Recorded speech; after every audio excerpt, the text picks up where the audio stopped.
Indian stock market के indices को अगर आप देखेंगे तो पिछले एक दिन में लगभग 1% की गिरावट देखने को मिली है निफ्टी 50 में। वहीं पर अगर आप बात करेंगे बीएसई सेंसेक्स की तो लगभग 1% की यहाँ पर भी गिरावट देखने को मिली है 4 अक्टूबर को। और इसी प्रकार से अगर आप निफ्टी मिड कैप देखेंगे तो यहाँ पर 1.26% यानी 1.25% का गिरावट देखने को मिला है।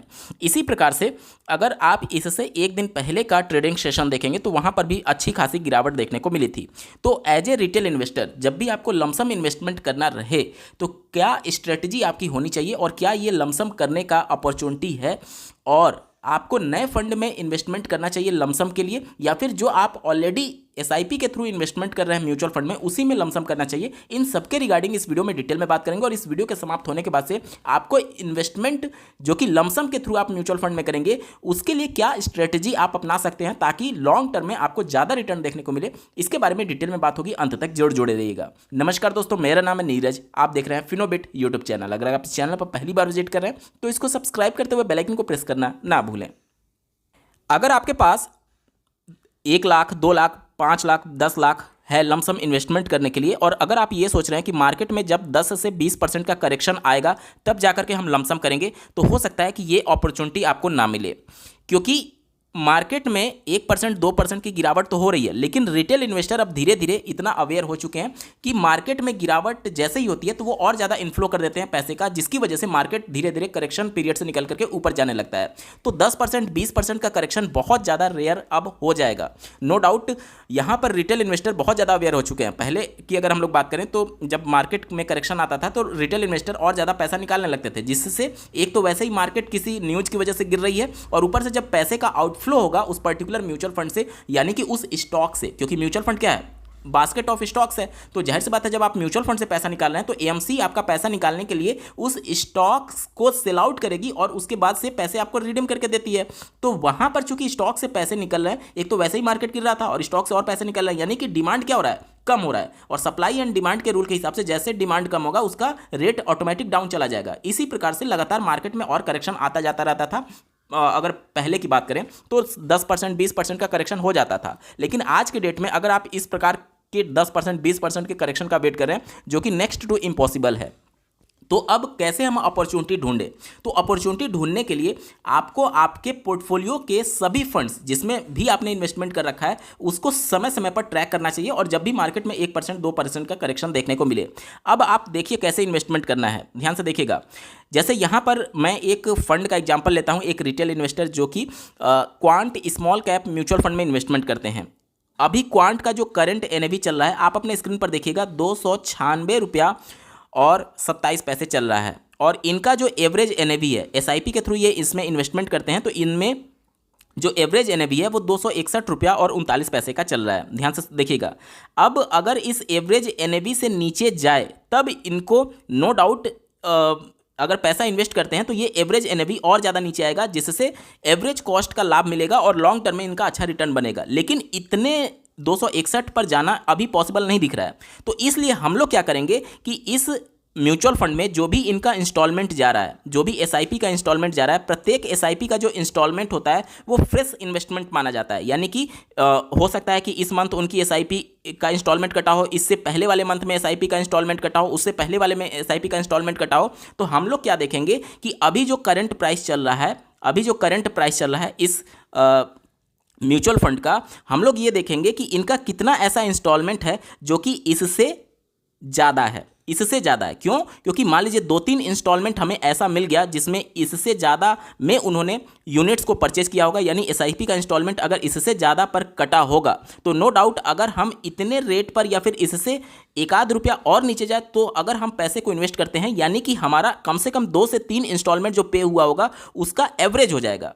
अगर आप ये सोच रहे हैं कि पूरे का एवरेज कर दिया जाए तो इसके लिए आपको हो सकता है अपॉर्चुनिटी ही ना मिले। इस वजह से कम 2 से 3 इंस्टॉलमेंट जो एसआईपी का कटा हुआ है उसे हम लोग एवरेज कर सकते हैं। कैसे? ध्यान से देखिएगा। यहाँ पर आज के डेट में जो करंट प्राइस है 296 रुपया और 27 पैसा है। अब इस रिटेल इन्वेस्टर के द्वारा क्वांट स्मॉल कैप में एसआईपी के थ्रू जो इन्वेस्टमेंट किया गया उसका ट्रांजैक्शन हिस्ट्री आप अपने स्क्रीन पर देख पा रहे। इनकी एसआईपी का जो डेट है वो 20 तारीख है हर महीने का। अब 20 अगस्त 2024 को जो इनका एसआईपी का इंस्टॉलमेंट पे हुआ उसका एनएवी डेट आप अपने स्क्रीन पर, एनएवी का जो रेट है वो आप अपने स्क्रीन पर देख पा रहे होंगे, 297 रुपया और 56 पैसा है। वहीं पर 20 सितंबर 2024 को जो इनका इंस्टॉलमेंट कटा उसमें एनएवी का जो रेट है वो 303 रुपया और 15 पैसा है।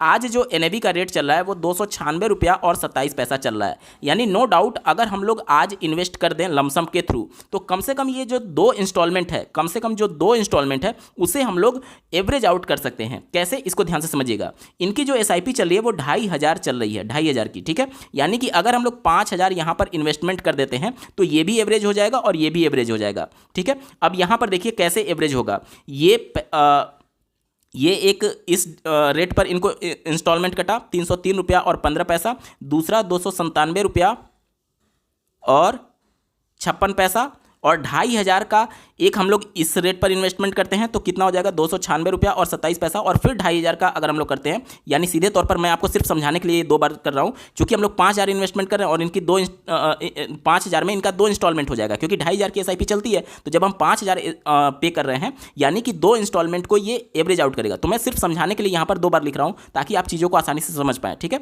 ये दोनों एक ही बार में 5000 पे किया गया है, ठीक है। चूंकि 2500 की एसआईपी चल रही है इस वजह से 2 बार मैं जोड़ रहा हूँ ताकि एवरेज आउट हो जाए। अब सबको जोड़ते हैं, देखिए 5 6 11, 11 7 18, 18 7 25 का 5 हाथ में 2, 2 1 3, 3 5 8, 8 2 10, 10 2 12 का 2 हाथ में 1, 3 1 4, 4 7 11, 11 6 17, 17 6 23 का 3 हाथ में 2, 2 9 11, 11 9 20, 20 9 29 का 9 हाथ में 2, 3 2 5, 5 2 7, 7 2 9, 9 2 11, 1193 रुपया 25 पैसा। और इसको एवरेज करने के लिए हमें 4 से डिवाइड करना होगा। 4 से भाग देते हैं तो कितना आ जाएगा, देखिए 4 दूनी 8, 3 बचा 39 हो गया, 4 9 36, 3 बचा 33 हो गया, 4 8 32, ठीक है। उसके बाद से 1 बचा 12 हो गया, यानी कि 4 3 12 और 4 एकम 4। अब देखिए अब जो हम 5000 का इन्वेस्टमेंट करेंगे, ये इंस्टॉलमेंट और जो 5000 का इन्वेस्टमेंट हुआ उन सबको मिलाकर के जो हमारा एवरेज एनएवी हो गया वो 298 रुपया 31 पैसा हुआ, 298 रुपया 31 पैसा। यानी कि हमने क्या किया, ये जो ज़्यादा प्राइस वाला एनएवी था इसको हम लोग एवरेज करके इस रेट पर ले आए। यानी कि हमें लॉन्ग टर्म में क्या होगा, बेनिफिट मिलेगा, क्योंकि हमने जो हाई कॉस्ट पर एनएवी पर खरीदा था उसको हम लोग एवरेज आउट कर दिए इतने रेट पर। उम्मीद करता हूँ आपको चीज़ें समझ में आ रही होंगी, ठीक है। तो इस तरीके से आप अपने प्रत्येक जो भी म्यूचुअल फंड में आप इन्वेस्टमेंट कर रहे हैं उसका प्रत्येक एसआईपी का इंस्टॉलमेंट देखिए कि किस रेट पर पे हुआ है, और अभी जो करंट रेट चल रहा है, जितने भी एसआईपी का इंस्टॉलमेंट इस करंट रेट से ऊपर का है उतने का आप लमसम कर देंगे तो कम से कम ये जो इंस्टॉलमेंट है ये आपका एवरेज आउट हो जाएगा। उम्मीद करता हूँ आपको चीज़ें बहुत अच्छे से समझ में आ रही होंगी, ठीक है। चलिए, और अगर इससे नीचे जाता है तो और ज़्यादा आपको अपॉर्चुनिटी मिलेगी, ठीक है। तो इस प्रकार से आप इन्वेस्टमेंट कर सकते हैं। स्मॉल कैप में अगर टॉप परफॉर्मर की बात करें तो निपॉन इंडिया स्मॉल कैप हुआ, एसबीआई हुआ, ये सारे लॉन्ग टर्म में अच्छा रिटर्न बना करके दिए हुए हैं। और निपॉन इंडिया स्मॉल कैप का अगर आप यहाँ पर AUM देखेंगे तो काफ़ी बढ़ चुका है। अब ये ऐसे स्मॉल कैप है जो कि कंसिस्टेंट परफॉर्मर रहे हुए हैं, लॉन्ग टर्म में आपको अच्छा रिटर्न बना करके दिए हुए हैं। अगर मैं 5 साल का यहाँ पर डेटा सेलेक्ट करता हूँ तो ये लगभग 38% का रिटर्न बना करके दे रहा है। बैंक ऑफ इंडिया लगभग 40% और क्वांट का स्मॉल कैप पिछले 5 साल में लगभग 50% का रिटर्न बना करके दे रहा है। लेकिन ध्यान से देखिएगा, जैसे ही मैं टाइम पीरियड को चेंज करके 1 साल कनेक्ट करता हूँ तो 1 साल में अब आप अपने स्क्रीन पर देख पा रहे होंगे बंधन स्मॉल कैप जो है वो 71% का रिटर्न दिया हुआ है, महिंद्रा मैन्युलाइफ 58% का, और ITI स्मॉल कैप 57% का रिटर्न दिया हुआ है। जबकि आप देखेंगे निपॉन इंडिया स्मॉल कैप का नाम यहाँ पर दूर दूर तक देखने को नहीं मिलेगा। वहीं पर क्वांट स्मॉल कैप जो है वो इतने नंबर पर आ जा रहा है, आप नीचे देख पा रहे होंगे। तो यहाँ से आप समझ पा रहे होंगे जैसे ही आप टाइम पीरियड फ्रेम को चेंज करते हैं, जैसे 1 साल का मैंने चुना, उसके बाद से 3 साल का जब मैंने यहाँ पर चुना तो आप अपने स्क्रीन पर देख पा रहे होंगे 3 साल में निपॉन इंडिया पहले नंबर पर आ जाता है, उसके बाद से दूसरे नंबर पर ये और तीसरे नंबर पर बंधन। तो हम लोग क्या करते हैं कि हम लोग ये देखते हैं कि लास्ट 1 ईयर में कौन सा अच्छा परफॉर्म कर रहा है। तो लास्ट 1 ईयर में बंधन, महिंद्रा और ITI स्मॉल कैप देकर के हम लोग सोचते हैं कि इसी में क्यों ना हम अपना लमसम इन्वेस्टमेंट कर दें। मान लीजिए कि अगर आपकी 2 से 3 स्मॉल कैप में ऑलरेडी SIP चल रही है, 2 से 3 स्मॉल कैप में ऑलरेडी SIP चल रही है, तो स्मॉल कैप के 250 जो टॉप की कंपनीज हैं, यानी 251 सीरियल नंबर से लेकर के 500 तक, इनका इससे नीचे जब आप जाएंगे तो माइक्रो कैप की कंपनी स्टार्ट हो जाती है, यानी बहुत ज़्यादा छोटी कंपनी जो कि बहुत ज़्यादा वॉलेटाइल होती है। तो 250 की कंपनी जो होती है स्मॉल कैप की, उसी में ज़्यादा रिटेल इन्वेस्टर या फिर एएमसी जो है, जो फंड मैनेजर हैं, वो पैसा इन्वेस्ट करना ज़्यादा सुटेबल समझते हैं, क्योंकि इससे जब आप नीचे जाएंगे 501 सीरियल नंबर से लेकर के 5200 तक कंपनी लिस्टेड है। ये सारी स्मॉल कैप की कंपनी है, लेकिन बहुत छोटी छोटी कंपनी है जो कि बहुत वॉलेटाइल होता है। इस वजह से यहाँ पर इन्वेस्ट करने से लोग कतराते हैं स्मॉल कैप में, ठीक है। अब यहाँ पर समझना आपको यह है कि ऑलरेडी आपका 2 से 3 स्मॉल कैप में इन्वेस्टमेंट है, और स्मॉल कैप में मान लीजिए किसी एक म्यूचुअल फंड में उसने 70 स्टॉक में इन्वेस्टमेंट कर रखा है, किसी ने मान लीजिए 80 में कर रखा है, किसी ने मान लीजिए 90 में कर रखा है। तो तीनों को अगर आप जोड़ दें तो 7, 8, 15, 15, 9, 24, 240 कंपनी हो गया। कितना? 240 कंपनी हो चुका है। अब इसमें से कुछ कंपनी जो होगी वो तीनों में हो सकता है, तीनों म्यूचुअल फंड में कॉमन हो, तो मैं यहाँ से हटा देता हूँ, मैं 40 कंपनी को हटा देता हूँ जो तीनों में कॉमन है, तो 200 यूनिक कंपनी हमें मिल गई। यानी कि अगर आप 3 स्मॉल कैप में ऑलरेडी इन्वेस्टमेंट कर रहे हैं तो आपका पैसा 200 कंपनी में ऑलरेडी जा रहा है।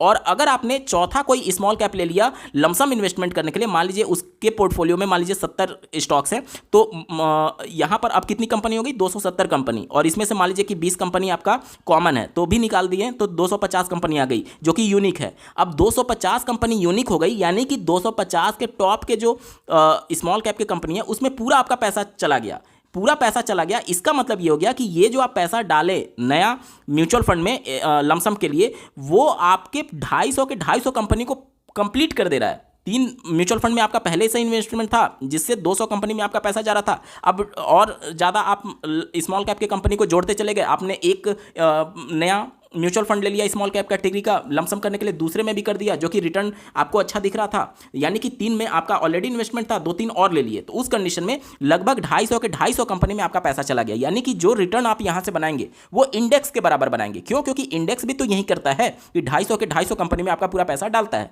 और आपने ज़्यादा फंड्स लेकर के 250 के 250 कंपनी में पैसा डाल दिया, तो इस कंडीशन में जो रिटर्न है वो आपका निगेटिव तौर पर प्रभावित होगा। कैसे? इसको समझते हैं।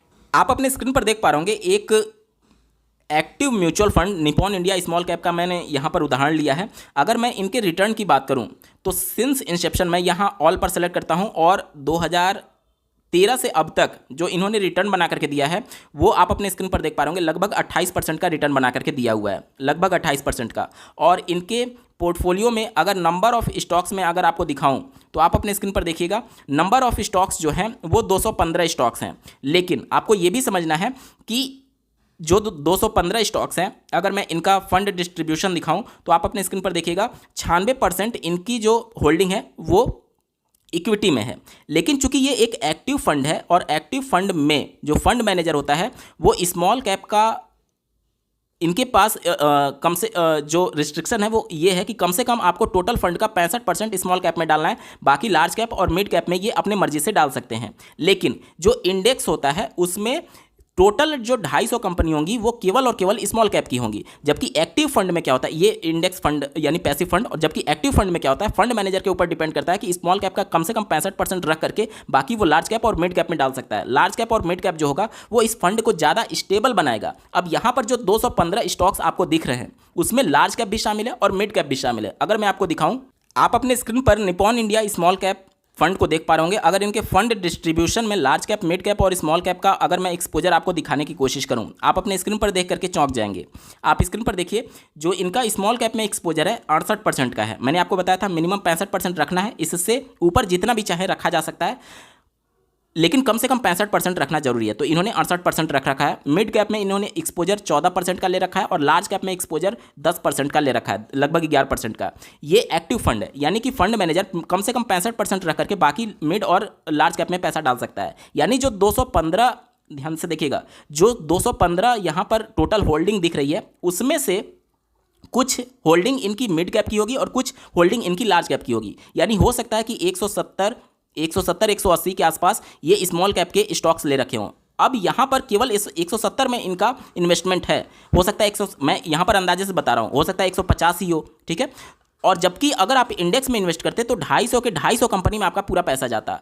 अब यहाँ पर रिटर्न आपने देख लिया कि जो रिटर्न हमें मिला वो लगभग 2013 से अब तक 28% का एनुअलाइज रिटर्न देखने को मिल रहा है। लेकिन अगर आप 250 के 250 कंपनी में पैसा इन्वेस्ट करते हैं, यानी इंडेक्स में अगर आप इन्वेस्ट करते हैं, तो देखते हैं कि सिंस इंसेप्शन हमें कितना रिटर्न देखने को मिल रहा है। आप अपने स्क्रीन पर एनएससी के द्वारा दिनांक 30 सितंबर 2024 को जारी की गई एक फैक्ट शीट देख पा रहे होंगे, जो कि निफ्टी स्मॉल कैप 250 इंडेक्स से जुड़ा हुआ है। यानी कि 251 सीरियल नंबर से लेकर के 500 सीरियल नंबर तक टोटल यहाँ पर 250 जो कंपनीज होंगी उनमें आपका पैसा इन्वेस्ट किया जाएगा, यानी कि स्मॉल कैप के टॉप के 250 कंपनीज में। अब इनका सिंस इंसेप्शन 2005 से अगर मैं आपको रिटर्न दिखाऊं तो रिटर्न मात्र 17.5% है। 17.5%। क्यों ऐसा हुआ? क्योंकि 250 कंपनी में ऐसा थोड़ी है कि 250 कंपनी आपकी अच्छा परफॉर्म कर रही होगी। हो सकता है कि इसमें 50 कंपनी बिल्कुल ही अच्छा ना परफॉर्म कर रही हो और वो आपके रिटर्न को निगेटिव तौर पर प्रभावित कर रही हो। इसी वजह से यहाँ पर रिटर्न जो है वो लॉन्ग टर्म में कम देखने को मिल रहा है।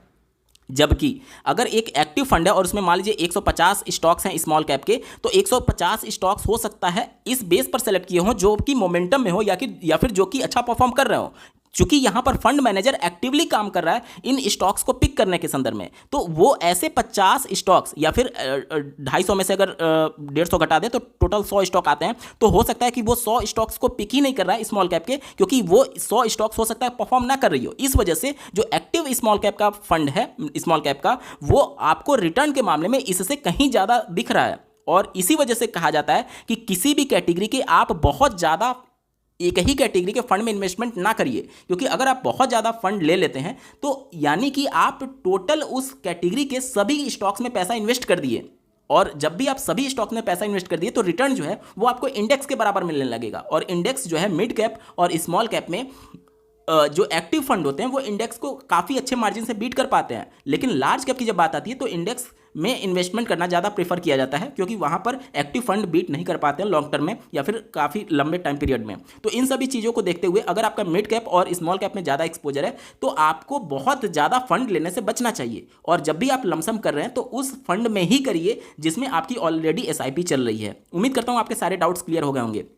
जब तक कि, ध्यान से सुनिएगा, जब तक कि आपका कोई गोल से ओरिएंटेड कोई नया म्यूचुअल फंड की रिक्वायरमेंट ना हो तब तक आप नए म्यूचुअल फंड को नहीं जोड़िए। जैसे ध्यान से सुनिए, अगर आपका 3-4 में SIP चल रहा है और आपका लॉन्ग टर्म का विजन है, लेकिन अब अगर आप चाहते हैं कि मैं 5 साल के लिए पैसा इन्वेस्ट करना चाहता हूं और 5 साल बाद मुझे एक कार की ज़रूरत है, गाड़ी आपको लेनी है, तो आप जो पहले लॉन्ग टर्म विजन लेकर के चल रहे थे 10 साल, 15 साल, 20 साल, तो हो सकता है उसमें मिड कैप स्मॉल कैप का ज़्यादा एक्सपोजर आपने ले रखा हो या फिर लार्ज कैप के भी कुछ फंड ले रखे हों। लेकिन 5 साल का जो टाइम होराइजन है उसके हिसाब से लार्ज कैप भी बहुत ज़्यादा अप्रोप्रिएट नहीं बोला जाएगा। इस कंडीशन में अगर आप बैलेंस अप्रोच लेकर के चलते हैं, यानी हाइब्रिड प्रोडक्ट जिसमें इक्विटी का भी एक्सपोजर हो और साथ ही साथ डेट का भी एक्सपोजर हो, तो वो फंड आपके लिए बेहतर हो सकता है। तो यहाँ पर हमारा गोल क्या हो गया? हमारा गोल हो गया कार लेना। आने वाले 5 साल में मुझे कार लेनी है। इसके लिए आप कोई प्योर इक्विटी फंड नहीं ले सकते, क्योंकि मान लीजिए आने वाले 5 साल में इक्विटी मार्केट बहुत बुरी तरीके से करेक्शन पीरियड में आ गया, तो आपका जो प्रिंसिपल अमाउंट है वो भी नीचे जा सकता है। लेकिन अगर आपने हाइब्रिड प्रोडक्ट लिया तो यहाँ पर इक्विटी का भी एक्सपोजर होगा और डेट का भी एक्सपोजर होगा। इक्विटी तो आपके पैसे को निगेटिव करने की कोशिश करेगा, लेकिन डेट वाला जो पोर्शन है वो आपके पैसे को हमेशा पॉजिटिव रखेगा। क्यों? क्योंकि यहाँ पर 7 से 8% आपको हमेशा रिटर्न देखने को मिलेगा। मान लीजिए कि आपने एक हाइब्रिड प्रोडक्ट ले लिया और उसमें 50-50 इक्विटी और 50 डेब्ट का एक्सपोजर है। मान लीजिए आपने 5 लाख का इन्वेस्टमेंट किया, 5 लाख का, ठीक है, और आने वाले 5 साल में आपको इसकी ज़रूरत है कार लेने के लिए, तो 5 लाख का 2.5 लाख अगर हम लोग देखें तो वो आपका इक्विटी में चला गया, क्योंकि 50-50 में मान करके चल रहा हूँ, और 2.5 लाख जो है वो आपका मान लीजिए कि डेट में चला गया। अब यहाँ पर मान लीजिए कि इन 5 साल में ऐसा तो नहीं होगा कि 5 साल आपको निगेटिव रिटर्न देखने को मिले। हो सकता है एक साल आपको -10% रिटर्न देखने को मिले, अगले साल मान लीजिए 2% पॉजिटिव में, अगले साल मान लीजिए 3% पॉजिटिव में, उसके बाद मान लीजिए 7% पॉजिटिव में, उसके बाद मान लीजिए 8% पॉजिटिव में। इस प्रकार से एक हाइपोथेटिकल डेटा मैं ले रहा हूँ। लेकिन डेट वाला जो है वो आपको पॉजिटिव में हमेशा 7 से 8% रिटर्न बना करके देगा। तो यहाँ वाला भले आपका इस साल निगेटिव में रिटर्न दे रहा है इस 2.5 लाख पर, लेकिन ये वाला आपको पॉजिटिव में रिटर्न दे रहा है, जो कि अगर केवल इक्विटी में होता तो पूरा 5 का 5 लाख आपका 10% निगेटिव में जाता। लेकिन अगर आपने हाइब्रिड प्रोडक्ट ले लिया, क्योंकि आपका टाइम पीरियड कम था, तो उस कंडीशन में क्या हो गया? उस कंडीशन में आधा पैसा 2.5 लाख का ही आपका 10% निगेटिव में गया, बाकी का 2.5 लाख का 8% आपका पॉजिटिव में चल रहा है। तो ये जब आपका टाइम पीरियड कम होता है तो उस समय आपको हाइब्रिड प्रोडक्ट लेना चाहिए। तो अगर आप किसी गोल ओरिएंटेड